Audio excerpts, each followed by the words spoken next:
So the story in chapter 14 starts out with Herod, who was the king at the time, had heard about Jesus. He had heard about him going around and healing people, and he talks about this has got to be John the Baptist risen from the dead. And now it gives you the backstory of that, and it says in verse 3, now Herod had arrested John and bound him and put him in prison because of Herodias, his brother Philip's wife.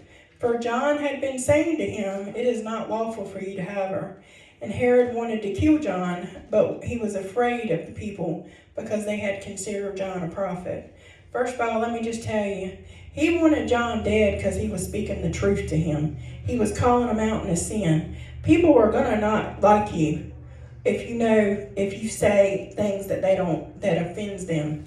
If we live in the truth and we follow the truth and we see someone doing something that maybe they don't know that they're doing as a sin, if we are in love calling them out, if we are saying, look, I see what you're doing, and look, I've been there, I've done it, and thank God, he forgave me, but that is not going to lead you to anything good. We cannot go out there and point our fingers at them and saying, you're going to hell. Oh, you're sleeping with his wife, you're going to hell. No, I would be like, look, it ain't going to work out good for you. That's not what God has for you, right?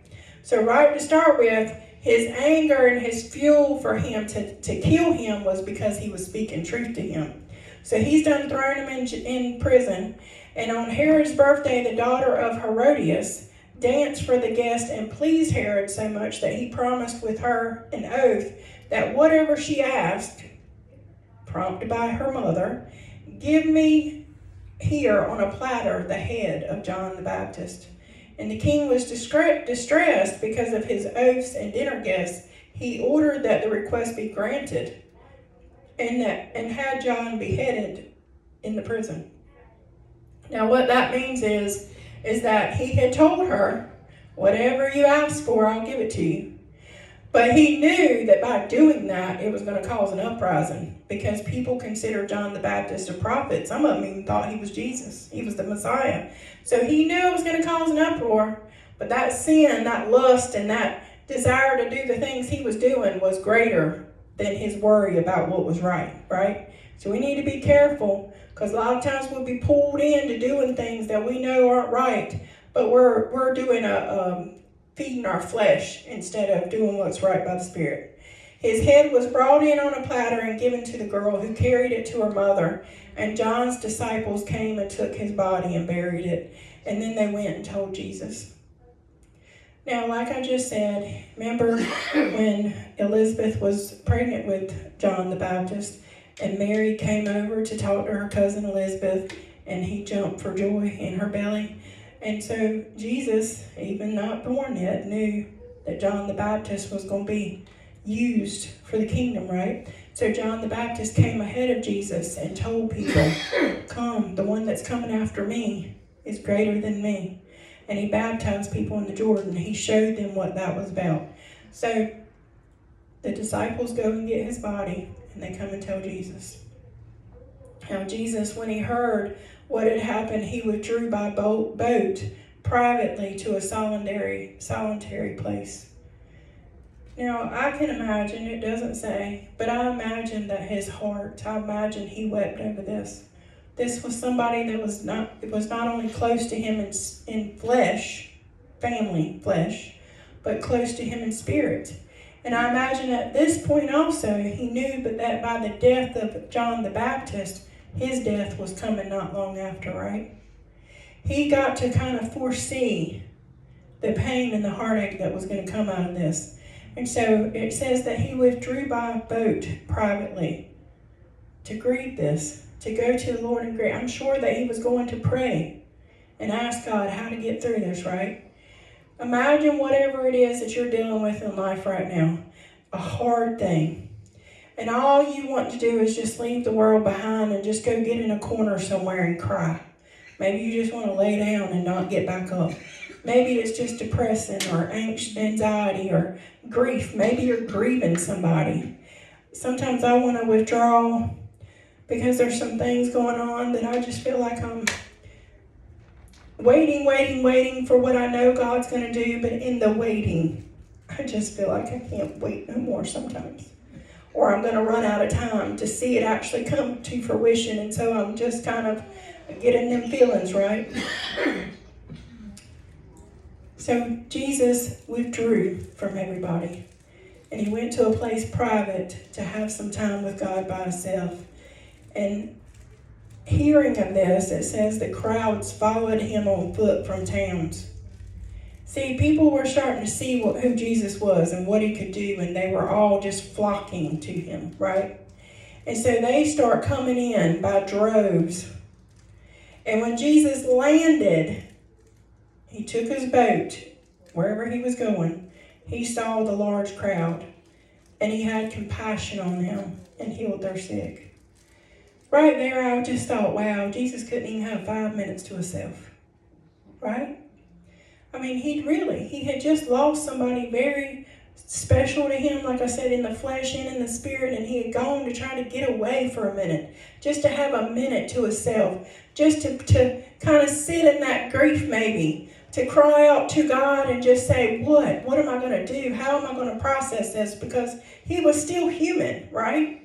That's why it lets us see little bits and pieces of this. He was human. He did have feelings. He did have emotions like we do. He wasn't just this, godly, ghosty figure that could just walk through walls and do whatever he wanted. He had feelings.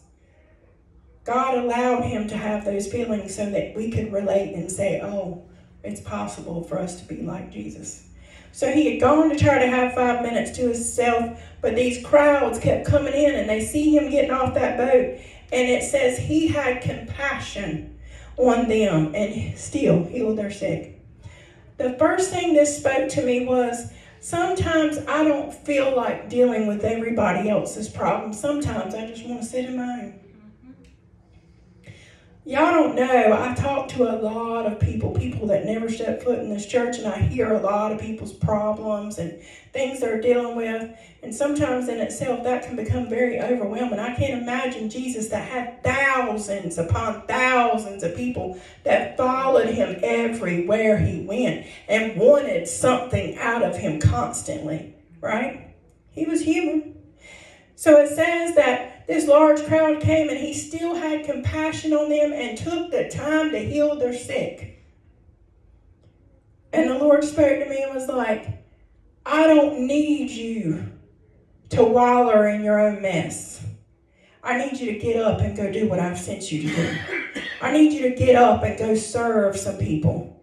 Even Jesus, the Son of God, was not given time to wallow in his grief. God must have said to him, no, I need you to get up and go. There's some people out here that need to be healed. They need you to show the compassion of God on them. I tell people sometimes when they're depressed, I say, look, the only way you're going to get out of depression is to stop thinking about yourself and get up and go do something for somebody else. Get up and stop praying, God, help me, help me, help me. Get up and pray for somebody else to be helped. And I believe this is why. Jesus didn't sit there and wallow in his own grief and his own sorrow. He got up and went and continued to serve people for the kingdom. Continued to show them who God was. Continued to show them what power there was. Right? And it said then, as evening approached, the disciples came to him and said, this is a remote place. We're out in the middle of nowhere. This will be comparative to being down there in Lowland, I think. He said, look, we're way out here in the middle of nowhere. It's getting late. Send these people on the way. They need to go find some food. Feed themselves. And when I read that, as I'm reading down the first time, I thought, well, they must have had their own food because they weren't worried about themselves. But they were saying, send them on out. And sure enough, it says, Jesus said, they don't need to go nowhere. You give them something to eat. And then again, I was like, yep, they had their own food, right? They had the 5 loaves and 2 fishes. They weren't worried about themselves.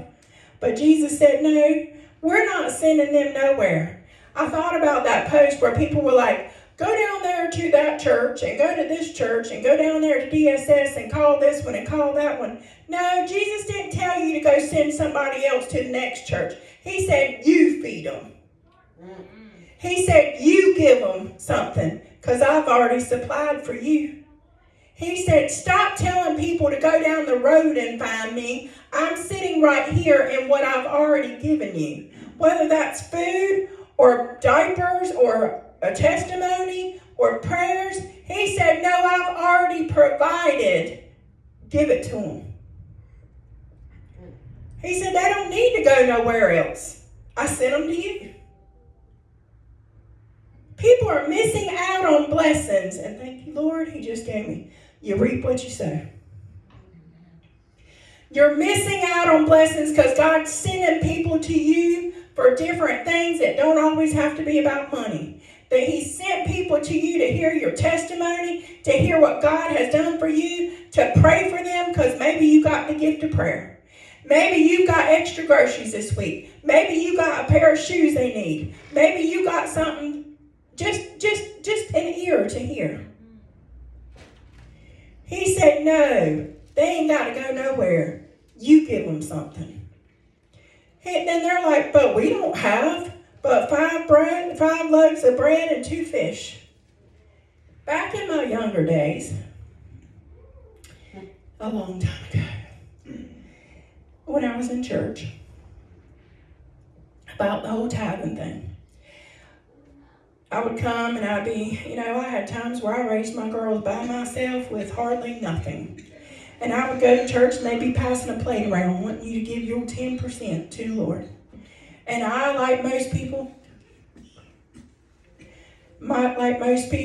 I would be like, Lord, how am I going to give 10% when I got a light bill to pay, kids to feed, roof to keep over my head, right? If you ain't said that, then something's going on. And I'm not here to tell you to give 10% because I don't even believe that anymore. I believe you give whatever the Lord gives on your heart. And if you give any more than that or any less, you begrudge it, then you didn't need to give it to start with.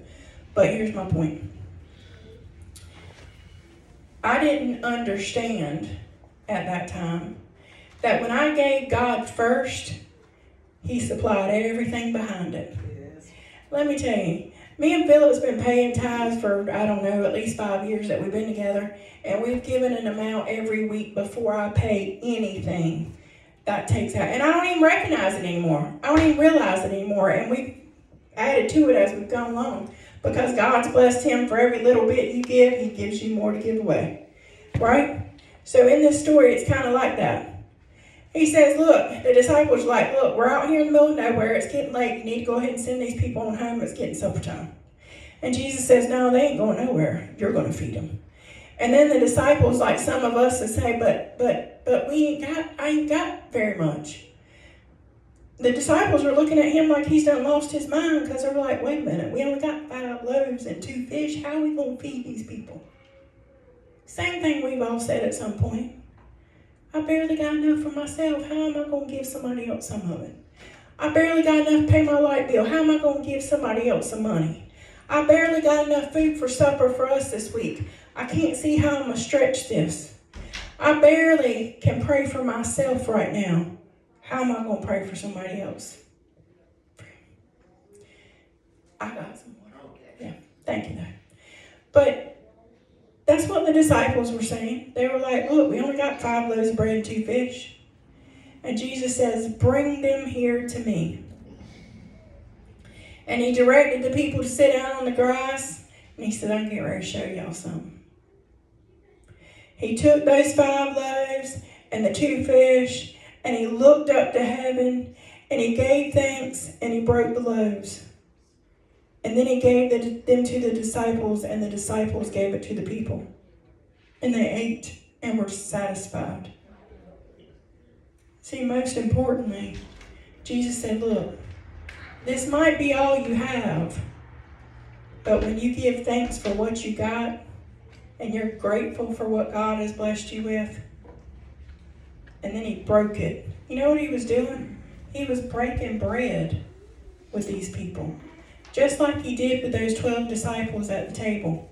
See, the disciples were nobody more important than all of us are. He said, I'm going to break bread with these people just like I'm breaking bread with y'all. They are worthy and deserving just like you are. How dare we decide who is worthy and deserving? Jesus did not tell not one person that was there that day, I'm going to need you to step out. You don't deserve no bread. I need you to get on up, Sean. You were bad yesterday, and you can't have none of this. Right? You don't say that to people. How are we going to decide? Thank God he saw past what I deserved and gave me all he had. Thank God I'm not measured by my mistakes and my sins. Now, we don't want to let them start stacking because that gets dangerous. I want to keep mine under the blood. When I lay down at night, I'm like, Lord, forgive me. I know what I did today.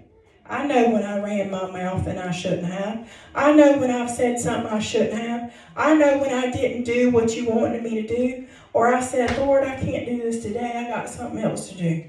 You all know when you've done something. But he didn't call out not one person in that crowd and say, come on forward. You got to step over here because you ain't worthy of this bread. It says he gave thanks for what they had, and then he passed it out and said, here, I'll multiply it to feed. We have 5 loaves and 2 fish.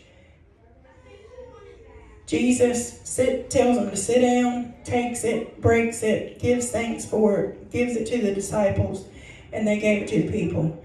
And let me tell you something, when Jesus does something, it don't say that it just quit their stomach from growling. It says it satisfied them. He blesses abundantly. He blesses enough. There ain't never nothing been done for me by God that wasn't over what I needed. Abundant, right? They were satisfied. And disciples then went around and picked up 12 basketfuls of broken pieces that were left over. And the number of those that ate that day was 5,000 men and their women and children. So when people say God fed the 5,000, no, he fed more than that. Actually, they said there was about 7,500 to 8,000 there. He fed the men were just 5,000 and the women and children too. So after everybody that was there was satisfied, there was still how many baskets left? 12. You know what 12 is? 12 disciples, 12 nations, 12, 12 tribes. That's what it represents. So what he's saying here is,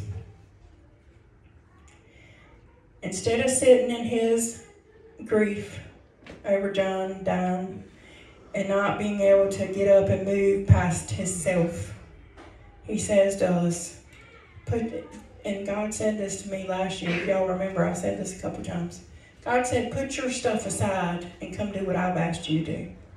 He told me about a year ago, he said, look, I know you've been praying about your girls, and I know there's things that you want answered. I got them. You come on with me and do what I've asked. I'm just going to tell y'all, in 1 year, I've seen God move in my girls' lives. He's moving in my girls' lives. But I can't get too stuck in it because I got to keep moving forward. There's things going on in your life that may seem overwhelmingly big, as I'm sure the death of John the Baptist felt to Jesus in that moment. But God still had work for him to do. God still had things for him to show people in the midst of his grief. And so he got up and kept on moving, right? There was things he needed to do. And when the disciples were faced with, how are we going to help these people? We ain't got much. Jesus said, don't worry about what you're going to do. Just go do it. Go do what I've asked you to do. He said, go feed these people. And he made a way. If God sends somebody to you to witness to feed, to clothe, to home, to pray for, whatever, don't say, well, how am I going to do that? I ain't got nothing. Or how am I going to do that? I don't have enough. Or I don't know how to pray. God will give you the words to pray. Yeah. He said, don't send them off somewhere else. You do it. And I believe that this is symbolism that when we're stuck in something in ourselves, we need to get outside of our own head, get outside of our own problems, get outside of our own stuff, and go and do for God. Be a service of Him.